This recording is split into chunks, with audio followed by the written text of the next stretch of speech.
Оксана Охотникова һәм Ирина Чернова мегафермага Оксумлы авылына килеп эшли. Хуҗалыкта тәҗрибәле сыер савучылардан алар. Сөт саву буенча күрсәткечләре дә әйбәт. Җитәкчелек үзләрен тырыш булганнар өчен мактый. Хәзер элеккеге заманнарда кебек эшләп булмый ди Оксана.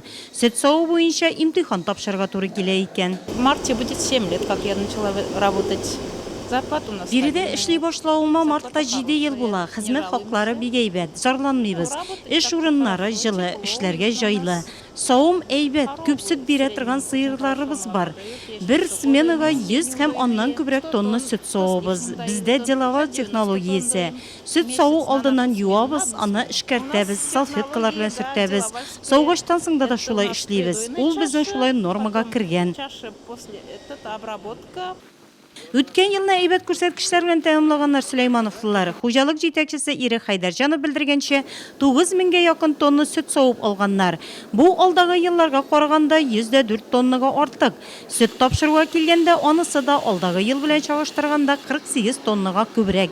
Ел дәвамында бер сыердан савып алынган сөт 5000 килограммнан артып китә.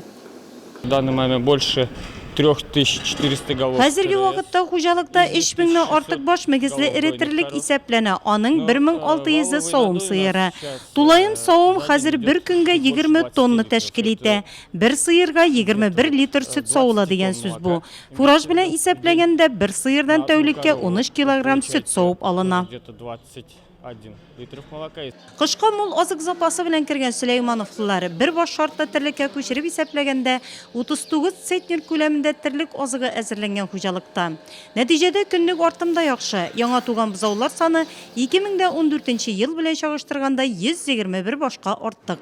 По телятам мы тоже привесы получили сейчас. Бозауларга килгәндә хәзер көнлек артым 900 грамм тәшкил итә. Бу уртача декабрь аена иде. Августта ашату технологиясен үзгәрткәчтән соң алдан 700, аннан 750-800 грамм артым булды. Ә декабрь азагына исә ул күрсәткеч 900 грамм тәшкил итте. 2 елдан бирле эшлим монда. Аллага шөкер, зарплатаны яхшы түлиләр, яхшы алабыз, күп алабыз. Ашатырга ризыклар җитәрлек, хайваннарга привесыбыз яхшы, бозаулар үзелми. Алар биода башлау, чиксан аласың. Био кармагы. Район һәм шәһәр башлыгы Равил Кузеров мегаферманың төрле бүлекчәләрендә булды. Район башлыгы терлекләрне ашату рационы, көнлек артым, савылган сөт күләме белән кызыксынды. Мегафермада эш тәүлек дәвамында вахта ысулы белән оештырылган.